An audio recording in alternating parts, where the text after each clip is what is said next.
So you have this cultural phenomenon that's going on all the time.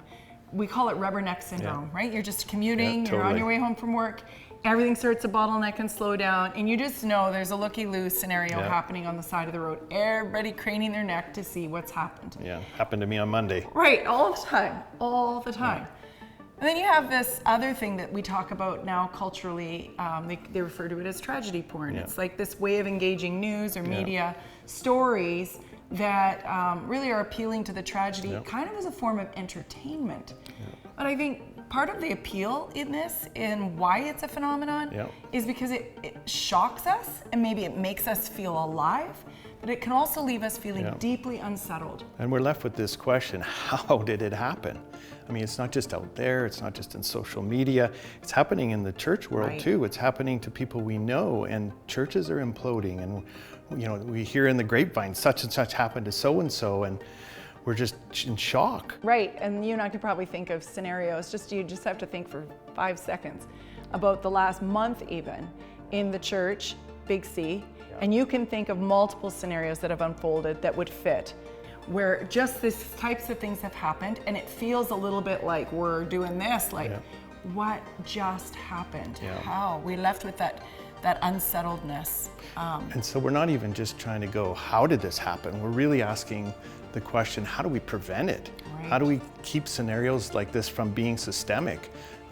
So we want to take a step back and look at that, because we're left often as EMT, we're swooping in and dealing with disasters or difficulties or leadership crisis, and we need to look at prevention. Yeah, not just intervention, because we didn't sign up for that. No. Yeah, so we're launching a podcast series this fall to kind of get at, in dialogue, what we really need to address in terms of our ecclesiology and our leadership through a specifically kingdom theology framework, like our Vineyard lens. And if we can get at that, it'll have all kinds of implications for how we do church. Well, we want to get at the why. Why is this happening? Get underneath it. And, there's topics that are not new or not necessarily unfamiliar to us, but they're important that we unpack them from a solid theological lens. Things like calling and discernment and authority and power. These are bedrock when you think about even things like how we understand confession or responsibility or our partnership with the Holy Spirit, or even how we have church structures. It's all tethered to how we think theologically. Well, because our best practices are anchored theologically. Everybody's best practices are, but we often don't know how they're anchored, why they're anchored, and how the implications of not knowing what they are anchored.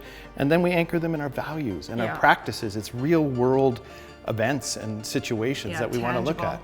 And I think this is important for us to say. So often we have a hyper-individualism when it comes to our faith. So it's not the first time we might have thought about calling or discernment, but we tend to put those things through a me filter, not a we filter.